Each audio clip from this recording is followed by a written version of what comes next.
Morning, everyone. I'm trying out a new way of filming. Because of the way the rain and the wind have been blowing, I've had to turn my tarp down over the view of the lake because that's the way the wind's coming from. I don't know if you could see anything if I open up my back one or not. So you could see I'm at least outside. Okay, but that's all I've got. Yeah, that works. I'll take it down for each time. Anyhow, again with Christmas coming up, stay out of the way. This is not a science yet.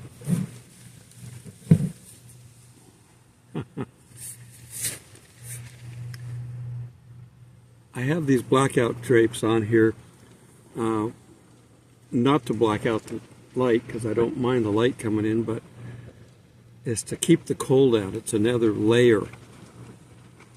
But right now they're not helping much because the wind is blowing 10 to 15 miles an hour and the top of these things are mesh so that you don't asphyxiate yourself inside,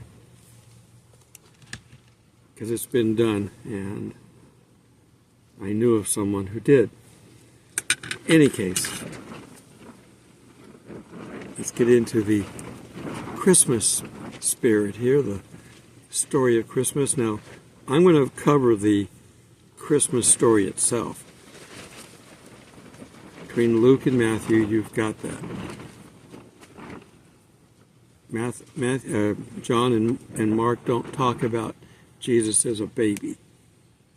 John's focus is really on the godly side of Jesus, and Mark is just, he's a worker. Matthew is the legality side of it, the Jew that he had to satisfy the Jewish side with, and Luke is the physician satisfying that side. All right. We're going to talk a little bit about what it was like, what we do know about Jesus as a boy. Very little is said, and we're going to get most of our stuff out of Luke. Again, Mark and John don't talk about it.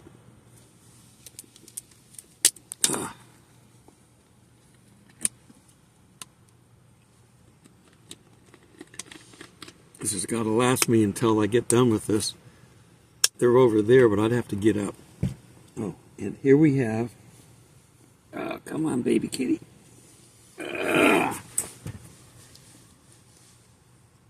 You wouldn't let me pick them up, so I had to endure a bite. See, kitty, kitty? You have no idea what I'm doing. Now go over there. Throwing them on the bed. Okay, so normally I film out that window. So I'm filming out the side window, but I don't have a big side window. Again, I'm working on something for January. So I've got to stay in this tent until then. We just had, I'll get into the story a bit. We just had a major rainstorm for 2.5 days. And I'm relatively dry. There's a little bit of water dew that kind of drops down the side, sometimes on the inside. And it puddles. I don't do anything with it, I just let it evaporate. I'm running heaters in here, so that takes care of it. The only problem with the heaters is if the wind is blowing, it sucks out all the hot air and replaces it with nice, good, cold air. So the heaters don't really do much. It's better in here than outside, but not by much. But fortunately, it's not cold. The cold air that's coming through is because of a front that just went by, and it hasn't really gotten cold yet. Okay, so back to Jesus as a boy. Now, we're going to go over some things that we know about Jesus, because it's recorded as a boy, and then we're going to speculate. we're going to say he was a typical Jewish boy from a poor family, living in a poor town. We're not talking middle class here. Back then there were two classes, rich and poor. We would have gotten there if our current administration had kept power. That's where they were heading. It's the ruling class, the elites. They don't have anything to do with the poor, and therefore they want them kept isolated. Okay, so we know that when he was born, he had to comply with Jewish law, 8-day circumcision, 12th year bar mitzvah, stuff like that. All that stuff he did. But what he did besides that, when he stayed behind, we're going to cover this in the scriptures, but when he stayed behind in the temple and was reading the scriptures, the average child could not do that because they weren't given a formal education. In the United States, we have what was working at one time, which they've broken. Hopefully the big T will put it back, was a school system that worked. When we put things back into school, like shop and home ec and all that other stuff that you need, practical things, and get rid of the mind-controlling stuff that they put in there, then it would be a good school system again. But back then, they didn't have anything. When a priest or a rabbi, which is another name for teacher, comes by and says, "Follow me," the meaning of that was, I'm going to take you and I'm going to teach you. I'm going to tutor you. Sometimes it was short term, sometimes it was long term. Depends on how well the student was and how old the student was. People in town knew who these people were, so there's not a matter of, who is this guy? We know there's no strangers in small towns. But the rabbi, if he picked somebody to teach him, then that student would get an education, and that would be the only one that did. They have to teach people to come up and take their spot. What are you doing, kitty? I'm doing stuff again, so he knows I'm ignoring him. He's going to try to do something. All right, so we had to comply with all the Jewish law. So Jesus is a Greek variation of Joshua, or properly in Hebrew, Yeshua or Yeshua. There's no J in the Hebrew language. There's a G, but no J. And it basically means he saves. Could have been Emmanuel, God with us, same basic thing. Different names for Jesus. So first off, we're going to look at what the people thought.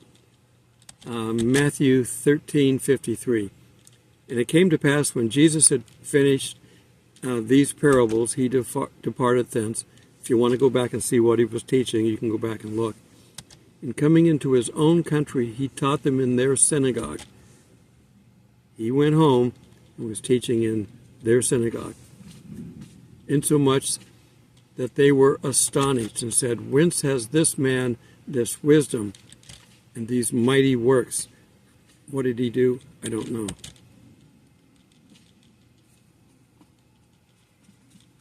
But he's old enough now to do this stuff. Is not this the carpenter's son? It was expected a son to take over the trade of the father, the eldest. Other ones may do different things to support the family. They're all going to do something to support the family. But the father has to train a replacement, like the rabbi has to train a replacement. Is not his mother called Mary? You know that. Not of proper birth. I'm not going to use the word. And his brother, James and Joseph and Simon and Judas. He's got brothers. Yes. He's old now. In his ministry, you have to be 30 to be a high priest. And that's where he started his ministry, so He's old enough now to have brothers. And there may have been sisters. Unfortunately, back then, they didn't talk about girls, women. But a little bit here. And his sisters, are they not with us? That's all they get. Whence then hath this man all these things? How did he get all this? He's a poor guy just like we are. Yet he can read out of the scriptures. We can't read and write. Poor people couldn't read and write. They couldn't afford a scroll, which is what the Bible was back. They didn't have books. There was no printing press. Gutenberg didn't invent it for a few millennia. But we're talking about seeing him grow up, not amounting to a whole lot. At some point it says he didn't really have anything significant in his life. He wasn't performing miracles at age 5. He wasn't walking on water. When his mother wanted him to turn water into wine, he goes, "It's not my time yet. Why are you making me do this?"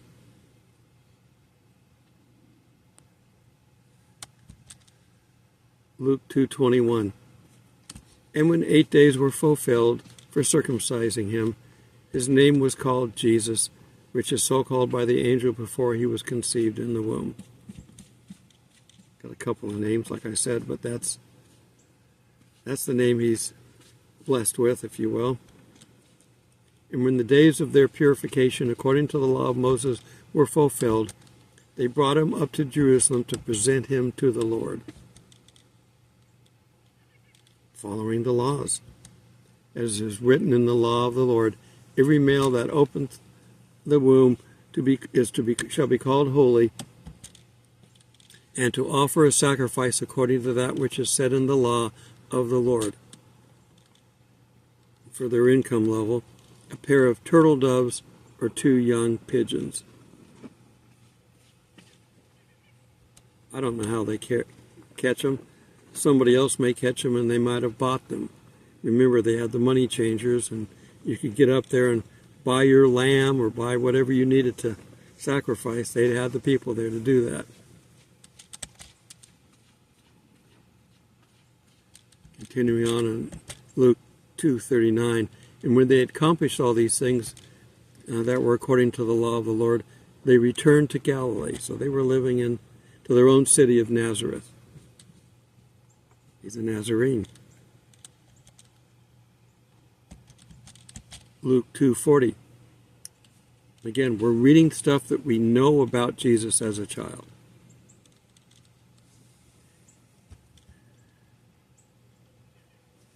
And the child grew and waxed strong. So he looked like a good, healthy young man. Filled with wisdom. You want wisdom, ask God for it. And the grace of God was upon him.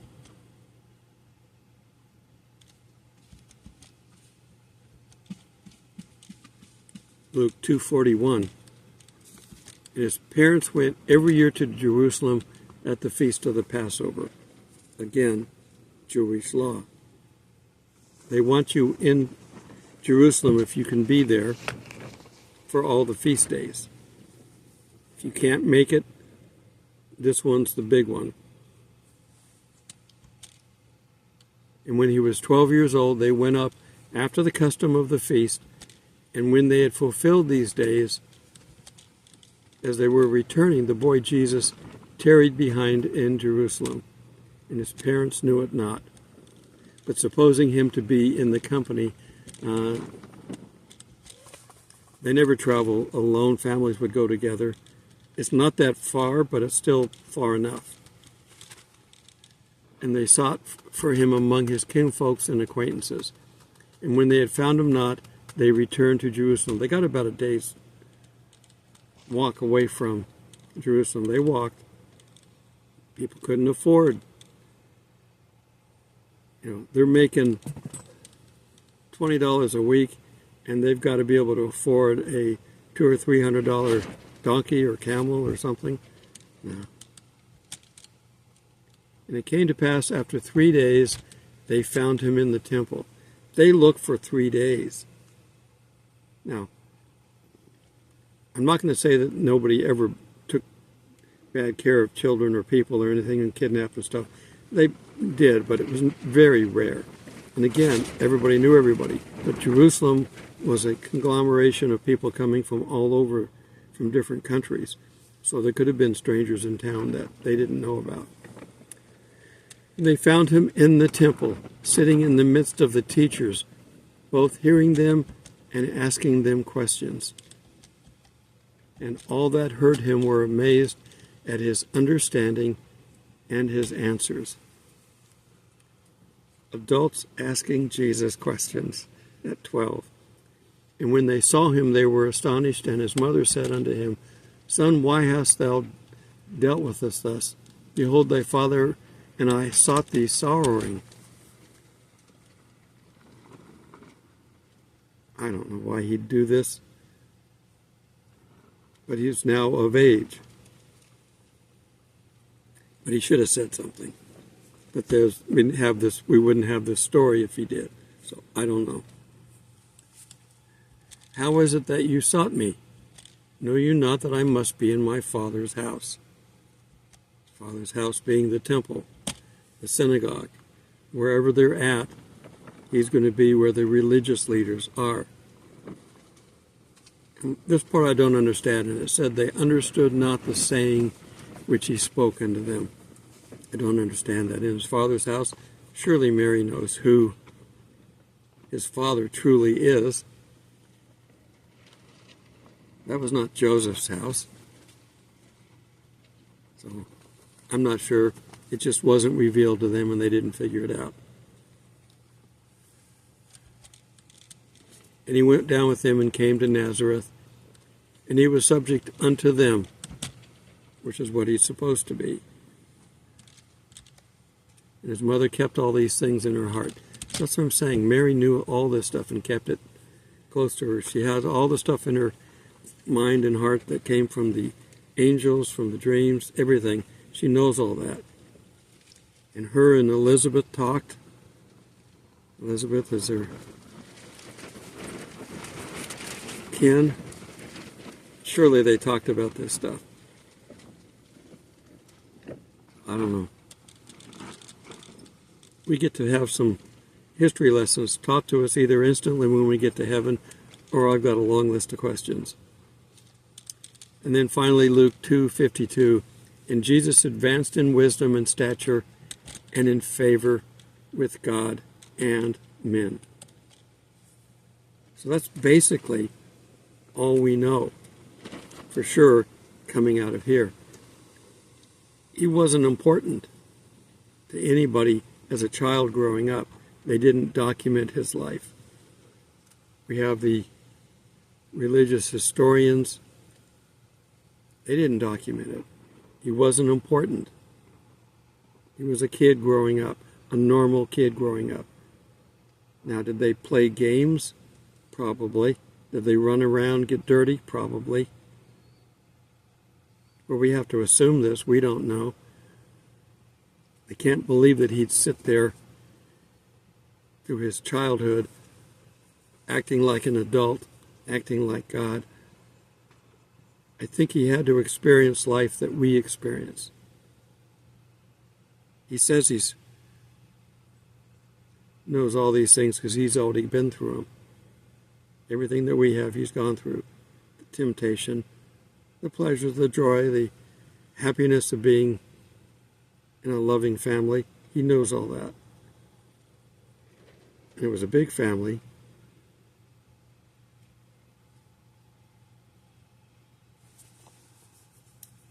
But how did he get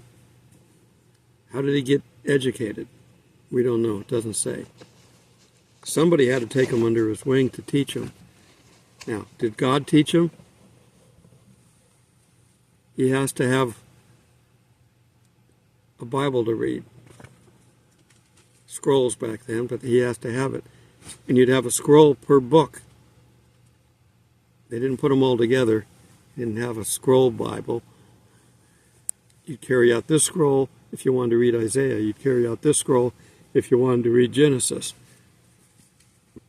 and they were so expensive to make, typically only the rich had them, or the synagogues, where everybody was tithing into so they could pay for all this stuff. So a synagogue became a community sharing of funds, not to make the priest rich, but so they'd have a community of knowledge that would support the city, support the community. Somebody got sick and they needed something, the priest would know about it, and they'd take food over. We're in the South, we take pies and chicken soup and other things. Somebody's got to stay home at the hospital, you go to your neighbors and get together and everybody knows about it, and you take them food over. Somebody wants one a day. That's the way a community is supposed to work. And Jesus would have grown up in that kind of a community. Now, are there bad people back then? Yes, of course there were. But you didn't get away with stuff in a small community, not very long. Because you wouldn't be able to do anything. Nobody would talk to you. Nobody would serve you, wait on you, do anything. You learned social etiquette to get along. Now, if he'd grown up in a city, that might have been different. But he didn't. He grew up in the country. I'm in the country. The people here are simple. Unless they've come in from the outside and built themselves a nice big house so they could be simple. That was the kitty swatting at that. All right. I don't know how I'm going to be able to do this. I'm going to have to play it day by day. The wind is blowing so hard I cannot be outside. You can hear it blowing the tent. The rain stopped. I had trouble trying to record in the rain. Again, it makes so much noise. I'm hitting the top of this. And now the wind is making noise. And Kitty's doing it again. His zoomies keep pulling down my curtains. And then it gets cold in here. Because they're tied. I've got them attached to the window covers. And when he pulls them down, it pulls the whole window cover down. It opens the window. The back of my neck is cold because of the cold air coming in through that window. I will fix it here shortly. I'm fine. I love this stuff. It's just having a kitty in here, having a child, basically. I can't completely childproof this place. And if I was in a trailer or a house, you still have to go through and childproof everything. You know what you've got to do when you've got little ones that are getting up and walking around. I tell people, you start off teaching them to walk and talk. Pretty soon you're telling them to shut up and sit down, so they can't figure life out. In any case, this one here doesn't listen, and he's also obstinate, sneaky. I'm looking at him here on the floor. So, don't touch that. I'll look away, and he'll run over and touch it, just to show that he can do it. Cats like to prove who's boss. I kind of holler at him, stop that! No. He knows the word no. They say dogs can learn 100 words or something like that. Cats can learn double that. They just don't want to talk. All right. As we're getting close to Christmas, think about your family and getting together with everyone. Jesus had a family. They didn't celebrate Christmas, but they did celebrate Hanukkah. And one of the things that they had a top, and they had like dice. They had ways that they could play. Now they had to learn how to do these for these festivals, but I'm sure they did these on other occasions, just, you know, like we play with stuff, they play with stuff. They didn't have Toys R Us back then. So your toy could be a stick or a fancy looking rock or something. You play with what you can. Kids are kids, and Jesus was one. Till we meet in the clouds, God bless.